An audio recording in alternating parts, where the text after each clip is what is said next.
Welcome back, everyone. I'm really excited for our deep dive today. We're going to be talking about the film Goodbye, Lenin, which I know a lot of you have probably seen, but even if you haven't, it's a great film to think about within, the context of our faith. Absolutely. It's one of those movies that really gets you thinking, about those bigger questions like truth, sacrifice, all those things. Yeah, like what happens when the world changes so drastically that it's almost impossible to even comprehend?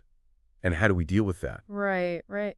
And especially when it comes to protecting the people we love, like how far would we go? What compromises would we make? That's really the heart of the story, isn't it? We've got this devoted socialist mother in East Berlin, Christiane. Her whole life has been about the GDR. And then the wall comes down. Everything changes. And just before that, she falls into a coma. Talk about bad timing. Yeah, talk about being spared from a massive shock. So she wakes up months later, and her son Alex, he decides to create this elaborate illusion and wants to keep her from knowing that East Germany is gone. It's an amazing premise for a film. And it really makes you think about whether he's doing the right thing. I mean, on the one hand, it's this incredible act of love. He's trying to protect his mother from a truth that might literally kill her. Yeah, her health is that fragile. But on the other hand, he's basically lying to her. And as Catholics, we know that truth is really important. Absolutely. I mean, look at the Catechism. It's pretty clear about lying being a sin. Our words are supposed to reflect the truth. Right. But then there's that whole question of compassion, of mercy. If we were in Alex's shoes, would we really tell our mother the truth if we knew it could harm her? That's a tough one. I mean, where do you draw the line? When does love turn into manipulation? And I think that's what makes the film so compelling. It's not giving us easy answers. It's forcing us to really wrestle with these questions. And I think it's particularly relevant for us as Catholics because our faith is all about seeking truth, but also about love and compassion. Exactly. And that's where it gets tricky, right? Trying to balance those things, because sometimes the truth can be really hard to handle. Especially when it challenges everything you've ever believed in. Which is basically Christiane's situation. She's devoted her life to the socialist ideal. It's almost like a religion for her. Right. She goes to those party meetings. She believes in the collective good, the whole 9 yards. It's her whole world. And then suddenly, it's gone. Poof. Vanished. Like it never even existed. It's a bit unsettling, isn't it, to think about how easily our whole world can just disappear. And it makes you wonder, what if we're putting our faith in the wrong things? I mean, what if the things we believe in so strongly turn out to be illusions, too? That's a really powerful point. Like, we as Catholics, our faith is supposed to be rooted in something eternal. Something that doesn't change with the political winds. Right. Our faith is in God, not in a system or an ideology. But I think we can all relate to Christiane in a way. Because we all have things we cling to, things we believe in. And it can be really hard to let go, even when those things are no longer serving us. Absolutely. It's human nature to want to hold on to the familiar, even when it's painful, even when it's holding us back. And I think Goodbye, Lenin really captures that struggle, that tension between wanting to hold on to the past and needing to embrace the future. And the film doesn't make it easy for us to take sides, because we can see both sides of the argument. We can understand why Alex wants to protect his mother, and we can also see why it might be harmful to keep her trapped in an illusion. Yeah. And then there's Ariane, Alex's sister, who has a completely different reaction to the fall of the wall. She just dives headfirst into the new world. She's all about, embracing capitalism, getting a job at Burger King, the whole shebang. She's practical. She adapts. Which is interesting because it makes you wonder, is that a good thing or a bad thing? Right. Is it resilience or is it a kind of spiritual compromise? Yeah, what does it mean to be a person of faith in a world that's constantly changing? How do we hold on to our values while also adapting to new circumstances? Big questions. And I think Goodbye, Lenin raises all of those questions without giving us any easy answers, which is what makes it such a great film for discussion. It really does. And there's so much more to unpack here, so many layers to this story, but I think we need to take a little break, regroup, and come back to this, because there's a lot more to talk about. Definitely. We've only just scratched the surface here. It really does make you think about, what happens to our souls when we make those kinds of compromises. That's a great point.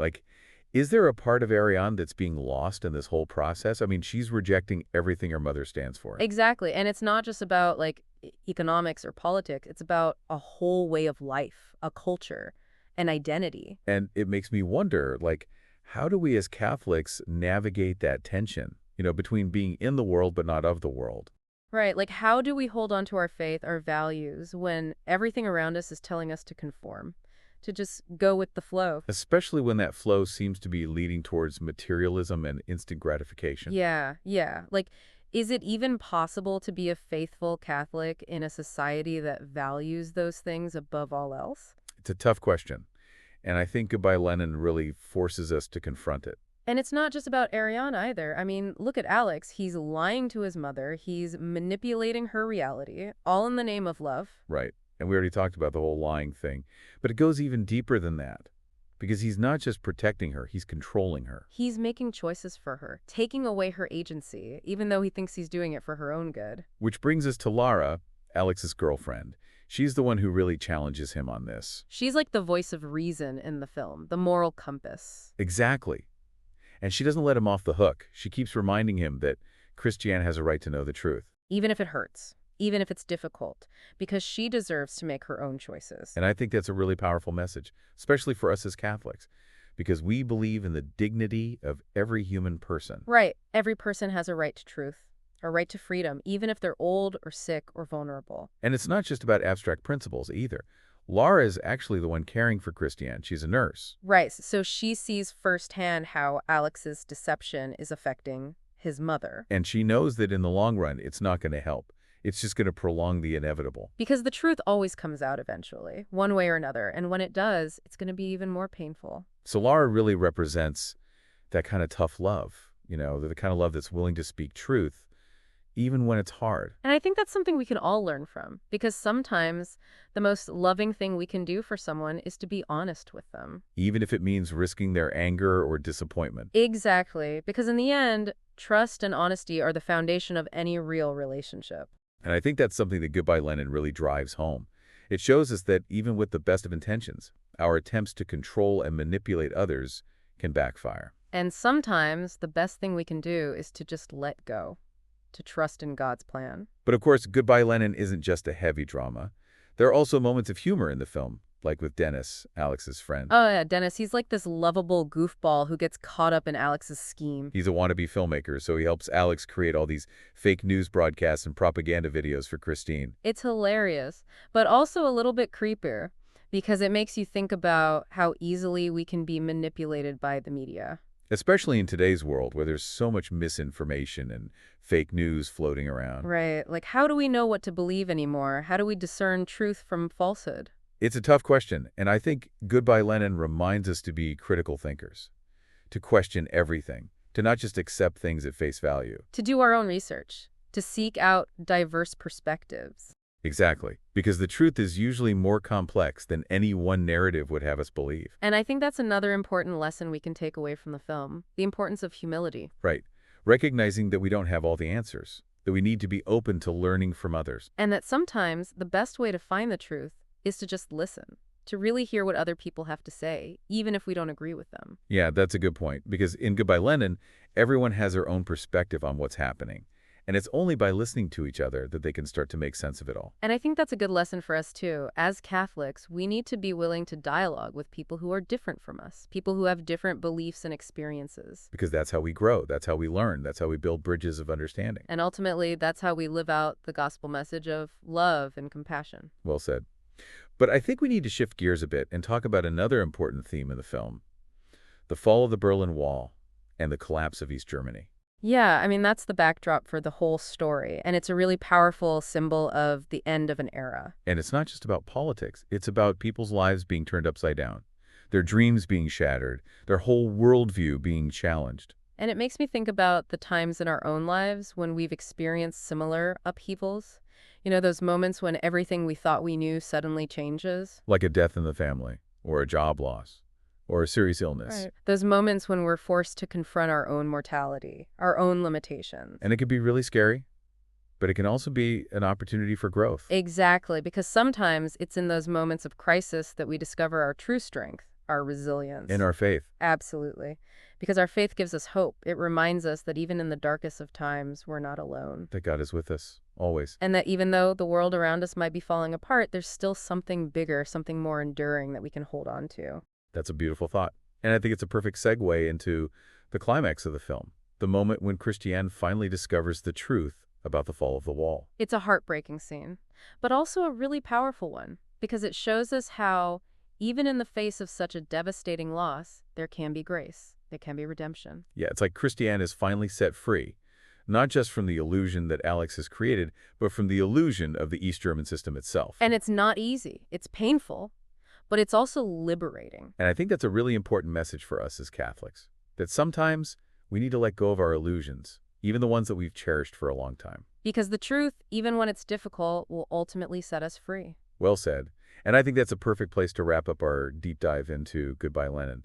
It's a film that's full of complex themes and challenging questions. But it's also a film that's ultimately about hope, about the power of love and forgiveness, and about the enduring strength of the human spirit. It's a reminder that even in a world that's constantly changing, there's still beauty to be found, there's still grace to be experienced, and there's still hope for a better future. And that's a message that I think we can all take to heart. Absolutely.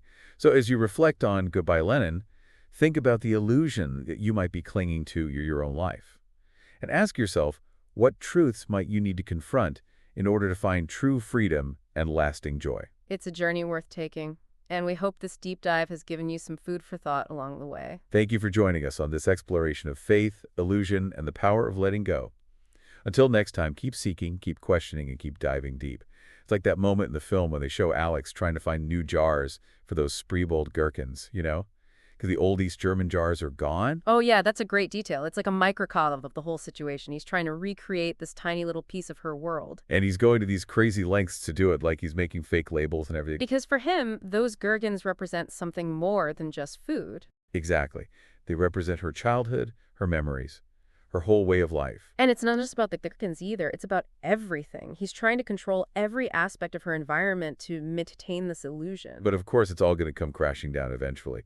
And when it does, it's devastating for both of them. Yeah, it's a really emotional scene when Kristen finally sees the truth. The look on her face is just heartbreaking. It's like she's realizing that everything she believed in was a lie. And it makes you think about those times in our own lives when we've had to confront similar disillusionment. You know, those moments when we realize that something we thought was true or good or beautiful isn't what we thought it was. Yeah, those moments of awakening can be really painful. But I think they're also necessary because they force us to re-examine our beliefs, our values, our priorities. Right, and sometimes that process of re-examination can lead us to a deeper understanding of ourselves, of our faith, and of the world around us. Absolutely, and I think that's what makes Goodbye Lenin such a powerful film. It doesn't shy away from those difficult questions. It forces us to confront the complexities of truth, love, and faith in a world that's constantly changing. And it does it in a way that's both entertaining and thought-provoking. Exactly. It's a film that stays with you long after the credits roll. And it's a film that I think can really speak to us as Catholics. Because it reminds us that our faith isn't about clinging to the past, it's about being open to the future. And it's about trusting in God's plan, even when we don't understand it. Even when it's difficult. Even when it hurts. Yeah. Because ultimately, it's in those moments of surrender, of letting go, that we find true freedom. And true joy. Well said, and I think that's a perfect note to end on. Yeah. So thank you for joining us on this deep dive into Goodbye Lenin. We hope you've enjoyed the conversation. And we hope it's given you some food for thought as you continue on your own journey of faith. Absolutely. Thanks for listening, everyone.